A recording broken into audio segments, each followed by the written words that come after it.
The Chains of Conquest.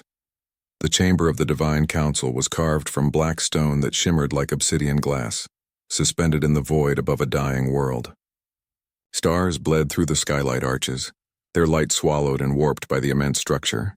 The council was ancient, older than the memory of most species, older than their histories dared to admit. Before its throne sat the broken and the conquered, leaders of fallen empires, kings who had betrayed their people for survival, priests who kissed the floor in exchange for mercy. Every race in the galaxy knew the ritual. When summoned, one must kneel. No hesitation, no questioning, no pride. Kneel and live in chains, resist and vanish into silence, and on this day, the chamber awaited one final prisoner, the human general. He was marched forward in chains forged from metals mined in dying suns, guarded by towering sentinels with insectoid limbs and eyes like fractured jewels. His uniform, scorched and torn, bore no medals, no insignia of command, only the blood of soldiers who had fought until the last round was fired. The aliens dragged him across the polished floor, his boots scraping, leaving faint streaks of dust and blood. Yet his back did not bow. His gaze did not waver. The silence of the chamber was not ordinary silence. It was heavy, crushing, as if the air itself held its breath. Around him, representatives of 100 worlds leaned forward in their seats, whispering in tongues that clicked, hissed, and growled. Some pitied him, others mocked. Most expected the inevitable. The council's voices rose in unison, a chorus layered with echoes that shook the marrow of bone. Human, you stand before the divine. Kneel, and you may yet live. The general did not move. His chest rose with slow breaths, his eyes fixed not on the ground but on the thrones above. His silence was louder than any scream. For the first time in centuries, the council faltered. Their words repeated, sharper this time, demanding obedience. But still he did not kneel. It was not arrogance. It was not madness. It was something else. Something the other species did not understand. He remembered the faces of his soldiers, the way they fought with no promise of victory, the way they died with no prayer for mercy. He remembered the last radio transmission, the static-choked words of a dying pilot. Tell them we didn't bow. And so, he stood, the council's power pressed down on him, an invisible weight that had crushed empires. His bones ached, his knees trembled, his vision blurred at the edges, but still he refused. One step, one shift of posture, one tremor of weakness would have meant surrender. But the general endured. From the viewing galleries, an unease spread. For centuries, species had come and gone, all kneeling to the council, all surrendering their pride for survival. Yet here stood a frail human, outnumbered, broken, defeated, and he did not yield. Whispers turned to murmurs, murmurs to questions. What force gave him this defiance? The council shifted in their thrones, though they were gods in their own eyes. Immortal arbiters of fate, why did their commands not bend this man as they bent all others? What was this strength, this unseen fire that made him resist? One of the alien guards hissed and raised its weapon to strike, but the general's eyes snapped to it with a glare that froze even the insectoid's alien instinct. No words were spoken, yet the message was clear. Do it and you prove me right. The council knew something had changed. A tremor had passed through their dominion. A seed of doubt had been planted, and all of it began with a single refusal. The general did not pray aloud, nor did he raise his voice. But deep within, as the council's wrath grew, a thought crossed his mind, not of victory, not of rescue, but of something higher. He thought of the stars, of their impossible order, their silent precision. He thought of the battles where he had lived when he should have died. He thought of the whisper in his heart that said, not chance, not luck. Someone wanted you here, and so he remained unbroken. The council's verdict thundered through the chamber. Then die on your feet, defiant. But something had already shifted. The assembled races had seen it. For the first time in living memory, the gods of the galaxy were afraid. Outside the chamber, in shadowed corridors, whispers spread. Among slaves, among soldiers, among conquered ambassadors. The story of the man who refused to kneel. A spark in dry timber, a whisper before a storm. The general was dragged back toward his cell, his chains heavier, his body bruised, but his spirit untouched. And though his fate seemed sealed, the council had made a mistake. By demanding his submission and failing to break him, they had sown doubt in 1,000 hearts. Doubt was the beginning of rebellion, and rebellion was the one thing even gods could not control. The general closed his eyes in the darkness of his cell, and though pain gnawed at him, a faint smile touched his lips. He had not won a war today. He had not saved his people. But he had given them something far more dangerous than victory. Hope. The spark in the shadows. The cell was not a room, but a tomb of steel. No windows, no lights, only the sound of his own breath echoing against the walls. The chains were fixed to the floor, each cuff embedded with alien runes meant to sap strength and willpower. No one had ever broken free from them. That was the point. The general lay still, his eyes closed, conserving every drop of energy. His body screamed for rest, but his mind refused. He was replaying what had happened in the chamber, the moment their so-called gods had faltered. For an instant he had seen fear in their eyes, not rage, not contempt. Fear. And he knew fear was the enemy of power. Outside his cell, the council's citadel hummed with activity. The building was alive, its architecture grown from alien flesh and stone, pulsing with a rhythm like a heartbeat. Every corridor was lined with guards, every corner monitored by watchers who had crushed rebellions before they could even breathe.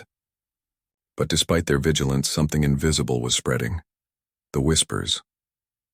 In the kitchens where slaves carved alien meats, in the hangars where pilots polished their ships, in the barracks where soldiers oiled their weapons, one phrase traveled like wildfire. The human did not kneel. At first, it was dismissed as rumor, impossible. No one defied the council, but the witnesses had seen it and the truth could not be smothered. The story grew with each retelling. Some said he spat in their faces, others that he laughed at their threats. It did not matter if the details blurred.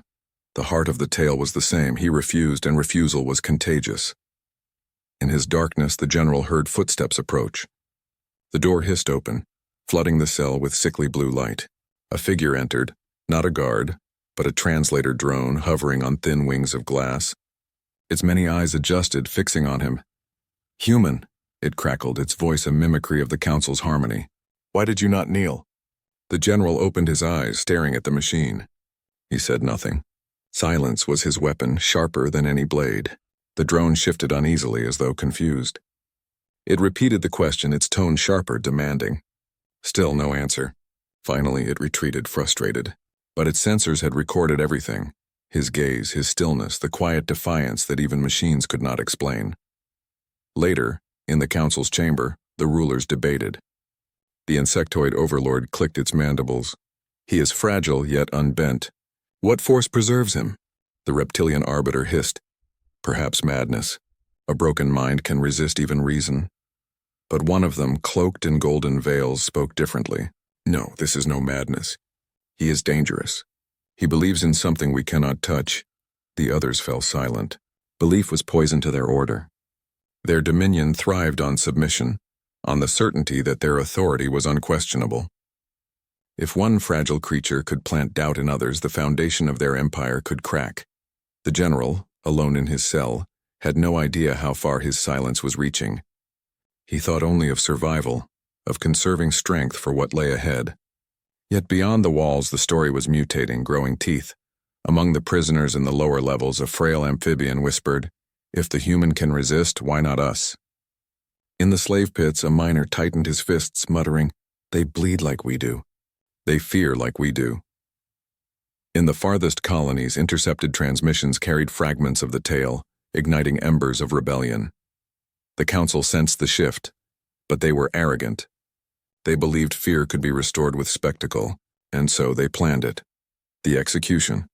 Not a hidden death in the shadows, but a public one, broadcast across 1,000 systems. They would display his broken body as proof of their dominion, erase the whispers with the sound of his bones snapping beneath their sentence. But in their arrogance, they had already failed. Because hope does not die with a body, hope spreads like fire, and every attempt to smother it only makes it burn hotter. The general, chained and waiting, did not know the day of his execution had been set. He did not know that ships across the galaxy were already preparing to watch. He only knew one truth carved deep within him like steel. They will not see me kneel. Hours later, another visitor came. Not a drone, not a guard, but something unexpected. A small, fragile being slipped into the cell, its frame barely larger than a child's, its skin translucent, veins glowing faintly beneath. It was a prisoner, too, though its shackles were older, rusted from years of captivity.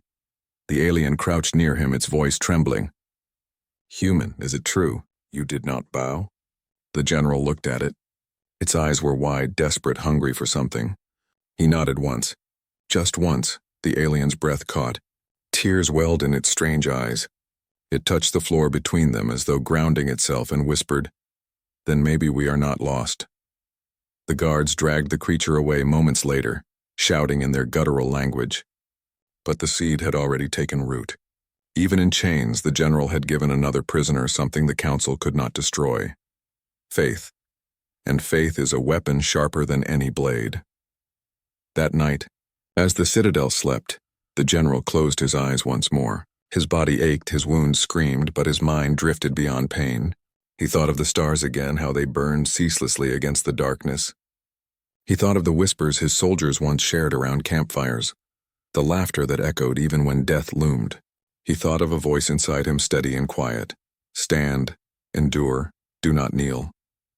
Far away, unseen by him, a storm was already building. The conquered races were stirring, their hearts pounding with something they had long forgotten. And all of it began with a man in chains who refused to bow. The council thought his death would end the story, but in truth it was only the beginning. The stage of gods. The citadel's heart was alive with preparation. Alien architects worked without pause, weaving biometal and crystalline growths into a colossal arena. Spires stretched toward the void, casting shadows that split the stars into shards of light. Seats for billions shimmered in the holographic galleries, each one linked across systems so that every conquered world could watch. This was not an execution, it was a sermon, a reminder to all species that defiance had no place in the galaxy. At the center of it all, the stage was prepared, a black stone dais polished until it reflected the void like a mirror. It was where kings had bent, where emperors had begged, where prophets had renounced their gods and sworn fealty to the council. Now, it would host the human general. The council believed the spectacle would heal the wound of doubt. But the wound had already bled too far. Across distant colonies, whispers had grown into quiet prayers, silent to the council but loud in the hearts of the oppressed. Miners tapped rhythms against their shackles. 3 beats, a pause, 1 beat. The rhythm of standing tall. Smugglers etched the symbol of a man unbowed into cargo crates. Soldiers of conquered armies, too weary to dream of victory, found themselves gripping their weapons with fresh anger. And in every whisper, in every rhythm, one message repeated: the human did not kneel. The general, unaware of the galaxy's awakening, sat chained in his cell. The walls vibrated with the preparations above, the hum of power conduits feeding the arena. He could feel it, the stage being built, the spectacle prepared. They would drag him there, break his body, erase his defiance, but he smiled faintly. He had nothing left to lose, and that made him dangerous. When the guards entered, they found him sitting upright, eyes steady, posture rigid. No fear, no despair, just resolve carved into flesh and bone. They shackled him tighter, layering rune-bound cuffs across his wrists and ankles, as though fearing his will could shatter iron. As they dragged him through the corridors, other prisoners pressed against their cells, straining for a glimpse. They did not speak, they dared not, but their eyes followed him with a hunger that words could not express. The procession reached the great lift. It rose like a column of light, carrying him toward the upper spires, toward the stage of gods. And as it climbed, the general closed his eyes. He remembered the battlefield, the sound of artillery roaring through smoke-choked skies, the cries of wounded soldiers refusing to retreat, the desperate last stand when every gun jammed and every blade broke. Yet men and women still threw themselves at the enemy to buy a few more seconds for their comrades. He remembered the moment he was taken, not when he was defeated, but when his last soldier fell beside him, grinning through blood, whispering, "Make them remember us." The lift reached the surface. The arena blazed with light. Entire worlds tuned in through psychic channels, through holographic streams, through living screens that pulsed with the heartbeat of the crowd. Billions of eyes, alien and otherwise, fixed on the platform. The council sat upon their thrones high above, their forms magnified, their voices ready to thunder across the stars. The general was dragged forward. His chains scraped the stone as he was forced onto the dais. The silence that followed was total. The entire galaxy held its breath. The arbiter of scales rose, its reptilian body towering, its voice a hiss that shook the walls. Behold the defier. Behold the human who rejected the divine. Watch now as his pride is broken. The crowd roared, not in unison but fractured. Some jeered, others cheered, but deep within the layers of sound was something new. Unease. The general stood. His knees weakened under the weight of the chains, but he refused to let them touch the stone. His back straightened, his head lifted. He looked not at the council, not at the billions watching, but at the stars above the open ceiling. And in that moment, something ancient stirred in the hearts of those who watched. A machine soldier, programmed to obey, hesitated in its march. A slave in chains felt tears burn his eyes. A child watching from a conquered world whispered, "He looks like my father." The arbiter's voice thundered again, "Human, bow, and your death will be merciful." The general did not move. His silence spread like a contagion, crawling into every mind tuned to the spectacle. He spoke no words, yet the absence of speech screamed louder than any cry. The overlord slammed its claws and the stage cracked under the force. Then suffer. The executioners approached, creatures bred for pain, their limbs sharpened into blades, their movements rehearsed through centuries of ritual. The general's death would not be quick. It would be a warning carved in blood and broadcast to eternity. But the council had made a miscalculation. They believed pain could shatter will. They believed fear could erase memory. They believed death could silence defiance. They had forgotten one truth. Hope is not born in victory. Hope is born in defiance. The general's eyes swept across the audience, across the billions of unseen faces watching from their corners of the galaxy. And though his mouth remained closed, his gaze carried a message. I will not kneel. Neither should you. The first strike fell. Pain exploded through his body, but his knees did not bend. Blood darkened the stone, but he did not fall. Every lash, every blow, every attempt to break him only magnified the spectacle. The more he endured, the more the whispers spread, rippling through the galaxies like a storm. In the silence between his screams, something began to grow. Faith, courage, rebellion, and the council, for the first time in countless ages, felt it. Fear. The execution was supposed to end the story. Instead, it had written the first chapter of something far more dangerous, the birth of a legend, and legends cannot be killed. The shatter of silence, the blades carved into his flesh with precision. Every strike was engineered to draw agony without release, to paint the stone in crimson while keeping his body alive for the spectacle. The council had perfected this ritual over centuries, turning death into theater, suffering into a sermon. Billions watched, their minds linked to the broadcast, their souls tethered to the sight of a human broken. But the general did not break. He bled. He staggered. His vision swam. Yet his knees never touched the stone. Every muscle trembled with fire, but his spine held like iron forged in the heart of a dying star. His silence, even louder than his pain, screamed across the galaxy. For the council, the performance was slipping. What was meant to be a display of power was becoming something else, something they could not control. In a mining colony on the edge of the Orion Arm, workers paused mid-shift, their chains rattling in unison as they watched the broadcast flicker across a cracked holoscreen. They saw the human stand through pain that would have crushed them, and for the first time in their lives they whispered not of survival, but of defiance. In the frozen barracks of a conscripted army, soldiers leaned forward, watching the general's blood splash across the stone. They had obeyed the council for generations, taught to believe that resistance was futile. Yet here was proof carved into living flesh that resistance was not only possible, it was human. And in the chambers of conquered rulers, kings and governors who had bowed their heads for centuries, unease began to spread. They had kneeled to save themselves, but in doing so they had condemned their people. Watching the human stand in chains, they felt a shame sharper than any blade. The executioners struck harder, their alien limbs blurred with rage, desperate to force his body down. But the harder they struck, the more powerful the moment became. Blood flowed like rivers, but his knees never bent. One of the counselors, cloaked in golden veils, shifted uneasily. Its voice trembled in the shared mind link. Enough. End this. But the arbiter's eyes glowed with fury. No, he must be crushed. He must kneel. And so the torture continued. The general's breaths came ragged, his vision narrowed to a tunnel of stars and pain. In the haze, he remembered faces, his soldiers, his comrades, his family long gone.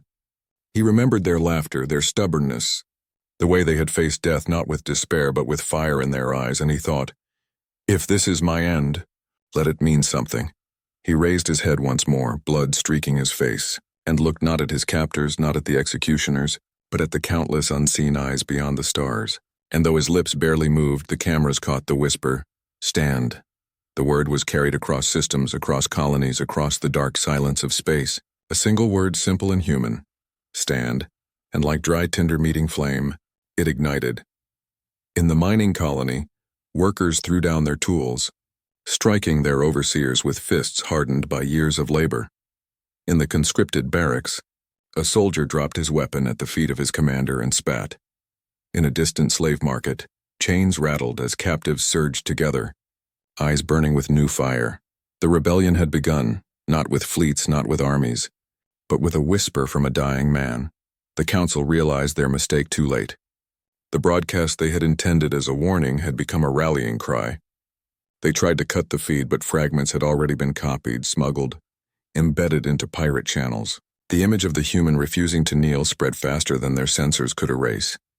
In the arena, chaos rippled. Some of the crowd, alien though they were, began to murmur in their seats, their voices rising like a tide. The executioners hesitated, their strikes slowing, their alien instincts recoiling from the sight of something they could not name. The general swayed, his body breaking, but his spirit unbroken. His blood stained the stone like a banner, and though he could no longer lift his head, though his vision dimmed, the fire within him burned brighter than ever. The arbiter, enraged, rose from its throne. "Finish him," it roared, its voice shaking the arena. But the golden-veiled counselor spoke again softly, almost trembling. "You cannot kill what he has already begun." And in that truth lay their deepest fear. The general collapsed at last, his body giving way, but not from surrender, only from the limits of flesh. His knees had not touched the stone. His silence had not broken. His word had already ignited a fire that no execution could extinguish. As his blood spread across the dais, the galaxy trembled. For in that moment the legend was born, the legend of the man who refused to kneel. Embers in the void, the broadcast had ended. But the galaxy did not return to silence. Across star systems, in the dim corners where the council's grip was strongest, fragments of the execution replayed in secret. Pirates carried the files in hidden data cores. Smugglers etched them into ship hulls. Prisoners carved the words into stone walls. He did not kneel. The images spread faster than the council could contain them. Every attempt at censorship only added fuel to the fire. The council's message that defiance meant suffering had inverted. Instead, it carried a different lesson. Suffering was endurable, but kneeling was unforgivable. In a mining colony on the frozen moon of Dregan IV, a worker named Sarek stood in the tunnels, his hands raw from decades of labor. He had always believed resistance was a child's dream, something beaten out of him by overseers long ago. But now, as the hologram flickered on a smuggled projector, showing the human standing through lash after lash, Sarek dropped his tool. He turned to the others, his voice shaking, and whispered, "We've been on our knees long enough." The strike began that night. Overseers were dragged into the shafts, their weapons seized, their blood mixing with the ore dust. Sarek and the miners burned the banners of the council, their flames rising high enough to be seen from orbit. On the ocean world of Loran, where conscripted soldiers patrolled floating platforms, the execution replayed on a contraband device hidden in a barracks vent. The soldiers watched, silent at first, then restless. Their commanders barked orders, telling them to forget what they'd seen. But one soldier, a scarred veteran named Kale, rose from his cot. He spat on the floor and said one word, "Stand." The barracks erupted. Weapons were turned not on the slaves, but on the commanders. In less than an hour, the 1st Battalion of the Council's conscripts defected, seizing ships and vanishing into the storm-lashed seas. And in the gilded halls of puppet rulers, where monarchs and governors lived fat on the scraps of servitude, shame coiled like a serpent. They had knelt willingly. They had traded their people's pride for their own survival. Watching the human endure, They felt their thrones turn to ash beneath them. Some clung tighter to the council, but others, quietly, secretly, sent envoys into the dark, seeking the embers of rebellion. The legend spread like a virus, but unlike any virus, it carried life. It carried unity. It carried humanity. Because humanity's gift was not just defiance. It was contagion. Courage in one man could ignite courage in millions. Deep in the shadows, the scattered embers began to find each other. Smugglers became messengers. Runaway soldiers became trainers. Miners became warriors. They carried no single flag, no central command, but their hearts beat to the same rhythm. Stand. The council, blind in their arrogance, responded as they always had, with terror.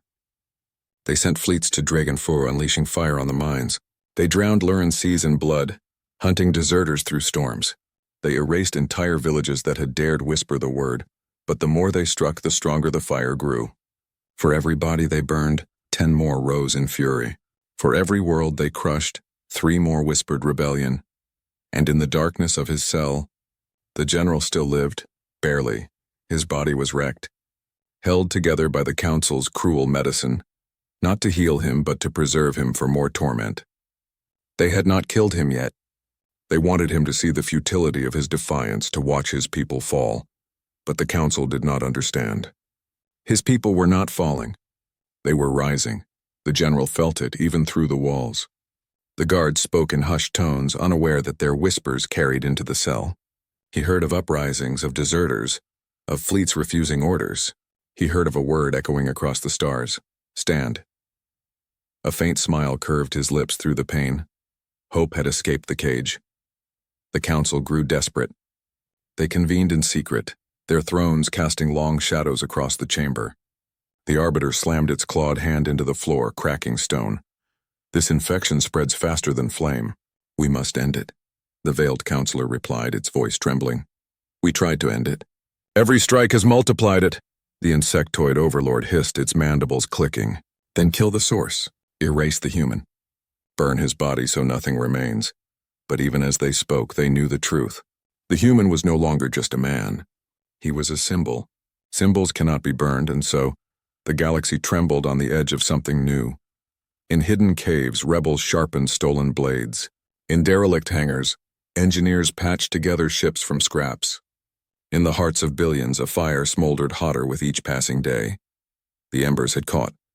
The storm was coming, and in the shadows of his cell, the general whispered to himself, voice hoarse, barely audible, "Now let them fear." The gathering storm, the council had ruled for millennia through fear. Entire species bent before their thrones, not because they believed in their right to rule, but because they believed resistance was impossible. Fear was the fuel, the chain, the weapon, but fear has limits. It corrodes the wielder as much as the victim. And now, for the first time in living memory, the chain was snapping. The uprisings had begun as sparks, isolated, uncoordinated. A miner's strike here, a deserter's revolt there. Cells of defiance burned briefly before fleets smothered them with overwhelming force. But as the flames spread, something unexpected happened. The sparks began to link. On the remote ice moon of Veilshroud, smugglers had long hidden from patrols in frozen caverns.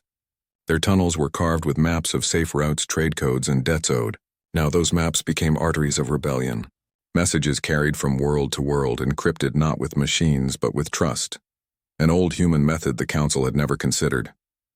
On a desert world, a woman named Ara gathered survivors from 3 separate rebellions into a single hidden camp. She was not human, not even from Earth's region of space, but she carried the human general's words like scripture. Standing before the ragged fighters, she raised her fist and spoke. We do not kneel, not anymore, not ever again. They roared in answer, 1,000 voices echoing into the night. What had been scattered uprisings now became a movement. Not yet an army, too fractured, too desperate, but something more dangerous. A storm, gathering strength. The council struck harder, lashing out with their fleets, deploying weapons of annihilation once reserved for external threats. Cities burned, moons cracked. But where once such violence brought silence, now it brought rage. Entire planets refused tribute. Colonies sabotaged supply lines. Puppet rulers were dragged from their palaces by their own people. Even within the council's legions, soldiers began to hesitate.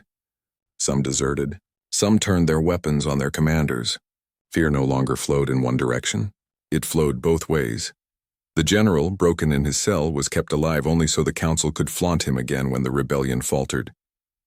Yet even he felt the shift. Guards whispered nervously. Interrogators grew harsher, more desperate. And when they dragged him out for another public spectacle, another round of humiliation before the galaxy, something went wrong. They expected him to appear weak, trembling, pitiful. Instead, the sight of him, scarred, broken but standing, ignited a reaction no one predicted. Entire crowds erupted into chants, not in one place but across systems. The council had meant to show dominance. Instead, they showed a living legend. The general never spoke during these showings. He didn't need to. His silence was louder than any speech. Meanwhile, in the void between stars, the storm began to take form. A fleet was being built. Not in any one dockyard, but in dozens, scattered across forgotten moons and hollowed asteroids. Old ships were patched together, stolen transports refitted with weapons, even mining rigs converted into war machines. It was crude, uncoordinated, fragile, but it was real, and at its heart a whisper spread. When he is free, he will lead us. They spoke of the general as if he were already theirs, as if he had already risen, as if he were destiny itself. The council, sensing the shift, grew frantic. They began to turn on one another, blaming rival factions for failing to contain the contagion. Old alliances cracked. Unity faltered. And for the first time in their long reign, the word defeat was spoken behind closed doors. The storm had not yet struck, but already the sky was darkening. Already thunder rolled in the distance. The galaxy was not afraid of the council anymore. The galaxy was afraid of what would happen when humanity finally stood together. And in the depths of his cell, the human general lifted his head, eyes burning through the dark. His body was broken, but his spirit was a blade. He whispered, to no one and to everyone, hold fast, I am coming. Fire in the void. The rebellion's first true strike was not meant to win. It was meant to announce. For too long, uprisings had been crushed in silence, isolated sparks smothered before they could touch dry wood. The rebels knew the council relied on this silence. If no one ever saw defiance succeed, then no one would believe it possible. So the rebels chose their target with care. Not a military base, not a capital world, but something far more symbolic, the tribute convoy. Every season, vast processions of ships crossed the stars, carrying the spoils of conquered worlds to the council's thrones. The convoys were immense, flanked by warships, each vessel swollen with treasures, resources, and slaves. Entire civilizations watched their wealth stolen, powerless to stop it. The convoys were not just transport, they were theater, proof of the council's eternal dominion. And so the rebels decided the theater would burn. The strike began in silence. Hidden among asteroid fields, patched together ships powered down, drifting like debris. Crews waited, hearts pounding. Many of them had never fought a real battle. Some were miners, some smugglers, some deserters. Their ships creaked, weapons barely calibrated. And yet their eyes gleamed with something the council had not seen in centuries. Hope sharpened into steel. When the convoy entered the belt, 1,000 signals lit up at once. Engines flared. Hulls screamed awake. The rebels surged from the rocks like a storm breaking over calm seas. The council escorts responded instantly, their formations precise, their weapons cutting swaths of fire through the void. Against such power, the ragged rebel fleet should have shattered. Ships exploded. Crews died screaming, but the rebels did not break. They dove closer, weaving between giants, turning weakness into cunning. Mining rigs fitted with crude drills slammed into warships, tearing through hulls. Cargo haulers retrofitted with explosives, rammed escorts head-on, detonating in blossoms of fire. For every rebel ship destroyed, another threw itself forward, not to survive, to strike. The convoy staggered, and then came the moment that would echo across the stars. A freighter named Dawnspire, held together by welding scars and prayer, pierced the convoy's heart. Its captain, a woman with one arm and no fear, shouted a single word across open channels. Remember. She rammed her vessel straight into the tribute barge, its holds swollen with stolen riches. The explosion lit the void like a newborn sun. treasure scattered into the black, jewels and metals and sacred relics tumbling free. For the first time in millennia, the wealth of empires did not flow to the council but away from them. The escorts faltered. The rebels pressed harder. And then, just as the battle seemed lost, the impossible happened. The convoy broke. A dozen tribute ships fled, abandoning the fight. Escorts scattered, discipline fraying. And across the galaxy, hidden watchers, smugglers, spies, enslaved workers chained to council broadcasts, saw it. The impossible. The council had bled. When the news spread, it was like fire touching oil. Whole colonies erupted in revolt. Slave populations rose with whatever tools they had. Soldiers deserted in droves. The word carried across every channel, every whisper, every hidden prayer. "We are not powerless," the council raged. They called it treason. They called it heresy. They unleashed purges so brutal entire systems burned. But the damage was done. Their aura of divinity cracked. And deep in his cell, the human general heard the whispers carried even through walls of stone and fields of suppression. A guard, trembling with fury and fear, spat at him. "They fight in your name." The general only closed his eyes. He had not ordered it. He had not seen it. Yet his silence had carried across the stars louder than any war cry. The rebels had lit the fire, and now nothing could put it out. The storm was no longer gathering, the storm had arrived. The council's wrath. The galaxy had not seen such chaos in living memory. The tribute convoy's destruction was more than a battle lost. It was a wound to the illusion of eternity. And the council, cornered and humiliated, lashed out with the fury of wounded gods. They called it the cleansing. Entire sectors were burned from orbit. Cities of billions were reduced to ash in hours. Rebellious colonies were made example of, their populations erased, their ruins broadcast across the networks as warnings. Fleets darkened the skies of worlds that had not yet risen, smothering rebellion before it bloomed. But the fire only spread. For every world that burned, 5 more whispered the truth. The council bleeds. And whispers are harder to kill than bodies. The rebels, fractured and scattered, suddenly found themselves hunted like vermin. The storm they had unleashed now battered them as much as the enemy. Fleets pressed them into corners, hunted through asteroid belts, smoked out of caverns. Rebel leaders were captured, paraded, executed. Yet even in death, their words spread faster than the council's propaganda. Hope had teeth now, and it refused to die. On Veltris, the ice moon where the movement had first mapped its hidden arteries, the council unleashed a weapon no one had seen in centuries, a sun spear, a weapon designed to collapse a star's outer layers. The moon cracked in half, and every rebel ship in orbit was annihilated. But in their final moments, they sent one last transmission across the void. "We are not afraid. You cannot burn us all." Across the galaxy, billions heard it. Across the galaxy, billions wept. The council doubled its efforts against the general, the man whose silence had become a hymn. They starved him, tortured him, demanded he denounce the rebels who fought in his name. But no matter what they took from him, food, water, blood, he gave them nothing. His silence was a dagger. His defiance a plague. Yet among the rebels, cracks began to form. Leaders argued over strategy.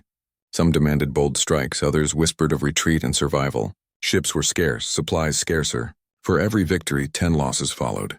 They needed unity. They needed hope. They needed him.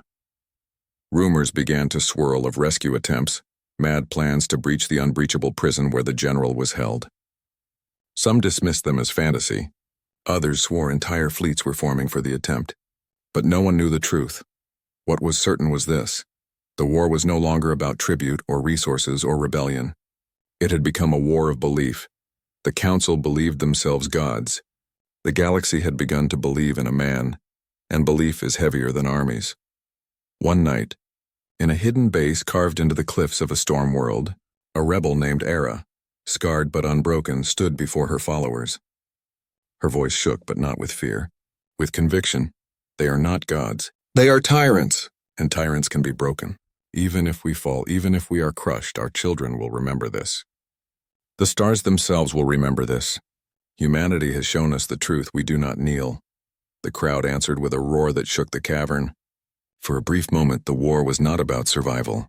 It was about destiny. And far away in his cell of stone and silence, the general lifted his head as though he could hear them. His body was ruined. His spirit was fire, and in the darkness he whispered to himself a promise. Soon. The chains of stone. The prison was a myth whispered among slaves, deserters, and soldiers alike.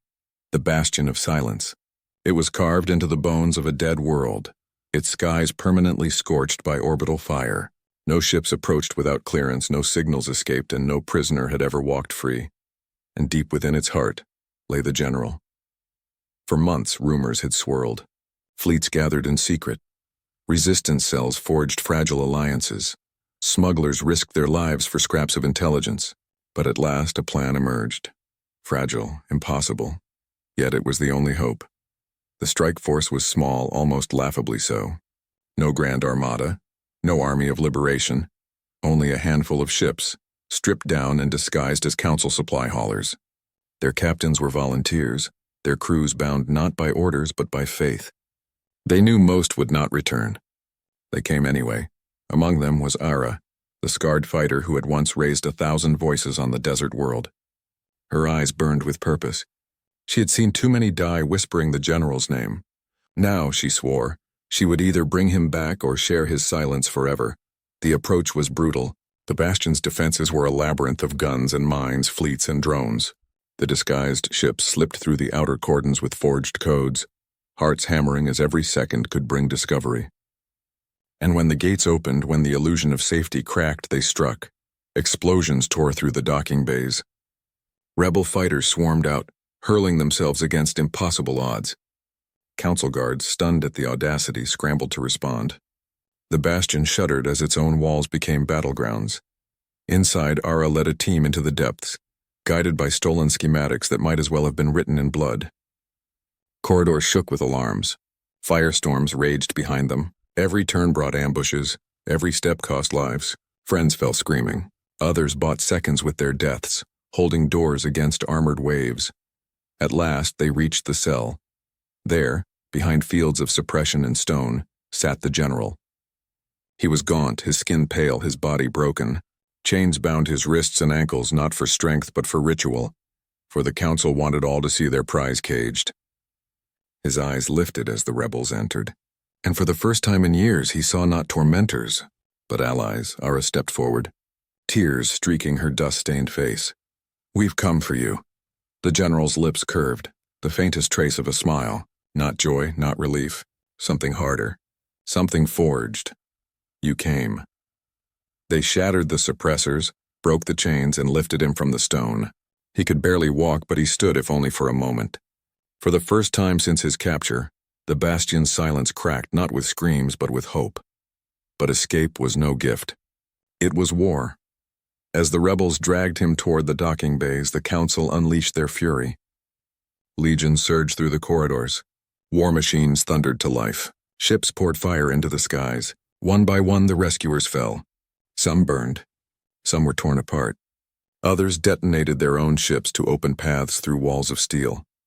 By the time Ara's team reached their vessel, half were gone. By the time they broke orbit, only fragments of the strike force remained.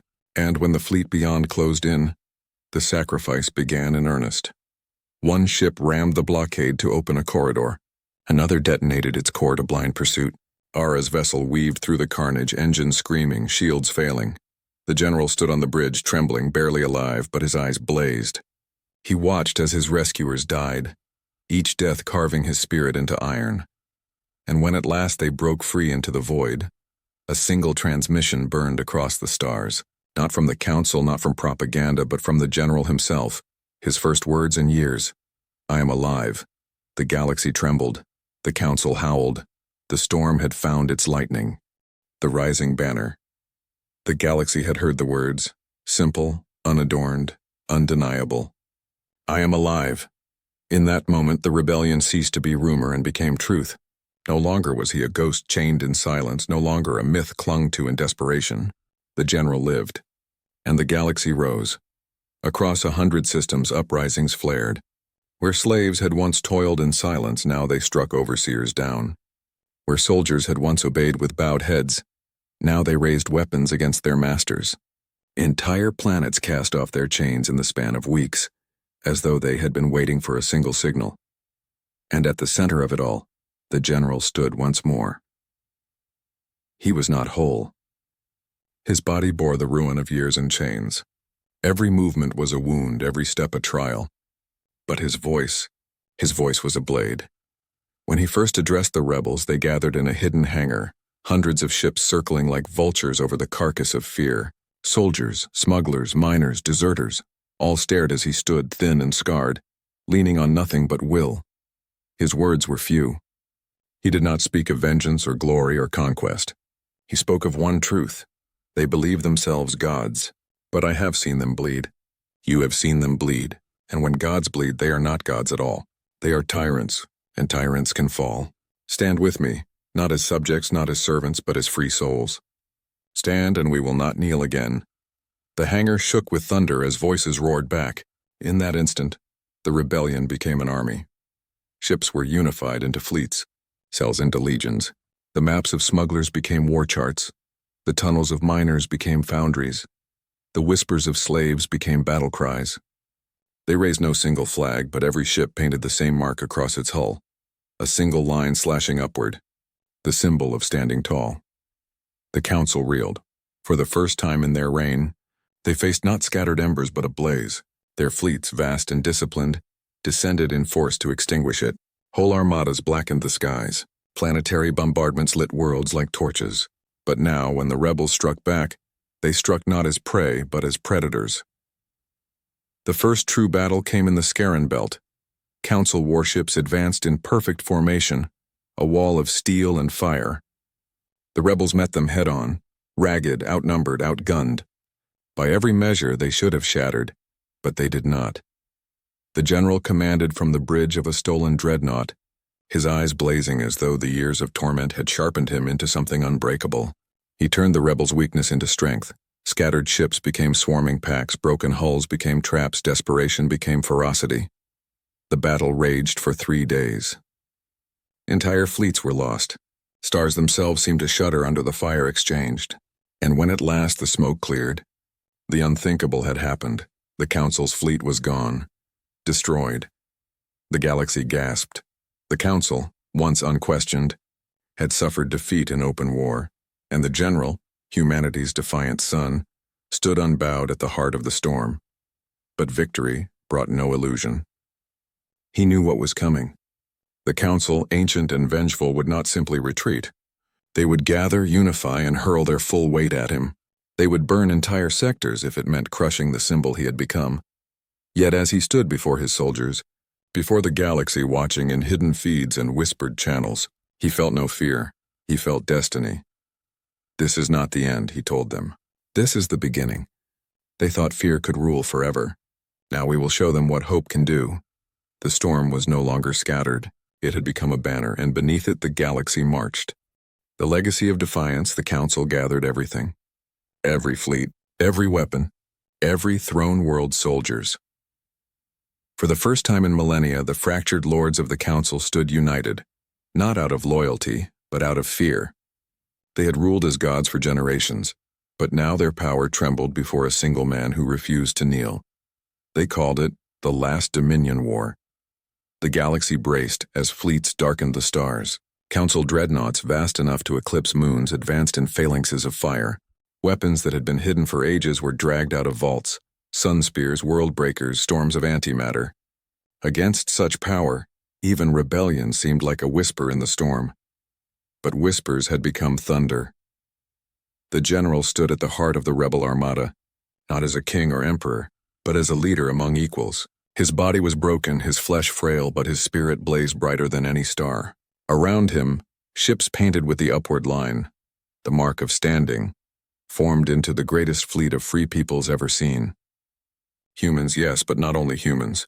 Miners from Dragon 4, soldiers from Luran, smugglers from Veltris. Entire species who had bowed for centuries now lifted their heads side by side. The battle began at the rim of Vaynar, a void so vast and cold, it was said light itself feared to linger there. For weeks the fighting raged, fleets clashing, planets burning, stars flickering under the weight of weapons designed to unmake creation itself. The Council struck with everything. They shattered rebel fleets, drowned planets in fire, turned victories into ashes. Yet for every world that fell, 3 more rose. For every rebel ship destroyed, 10 more painted the upward line across their hulls. And everywhere the general's voice carried, not through speeches of grandeur, not through promises of triumph, but through a simple truth: stand, even if you fall, stand. The war reached its crescendo at Veilshroud Prime, the Council's throne world itself. Towers of obsidian rose into the clouds, cities sprawled like temples to eternal power. Here they had ruled unchallenged. Here they believed themselves untouchable. But here at last the rebellion arrived. The battle was apocalyptic. Dreadnoughts clashed in orbit, shattering the skies into fire. Armies stormed the throne world's surface, fighting in streets paved with centuries of tribute. The Council fought with the desperation of gods facing mortality, and in the heart of the capital, amid shattered palaces and burning spires, the general stood before the council chamber, the place where they had once demanded his kneeling. He entered alone. His body was failing, but his presence was a storm. The lords of the council, cloaked in their finery, looked upon him not with arrogance, but with terror. For the first time in their existence, they saw themselves not as gods, but as what they truly were: creatures clinging to power, stripped bare before a man who had nothing left to lose. They demanded he kneel. They demanded he bow just once to save his people from endless war, and the general, scarred and broken, stood tall. His voice was a whisper, yet it carried across the chamber, across the city, across the galaxy. No. The chamber erupted, not with the council's fury, but with the roar of the people outside, their voices echoing like thunder through the broken walls. The council, trembling, knew in that instant they had lost. The details of what happened next blurred into legend. Some said the council was slain by his hand, others that they were dragged down by their own slaves. Some claimed their thrones still burn in the ruins of Veilshroud, eternal pyres to their arrogance. What mattered was this: the council was no more. The war did not end in peace, not immediately. Worlds scarred by centuries of fear struggled to find footing. Old hatreds flared, old wounds ached. But through it all, one truth remained: no throne, no tyrant, no false god could ever again demand the galaxy's knees. The general did not take a crown. He refused it.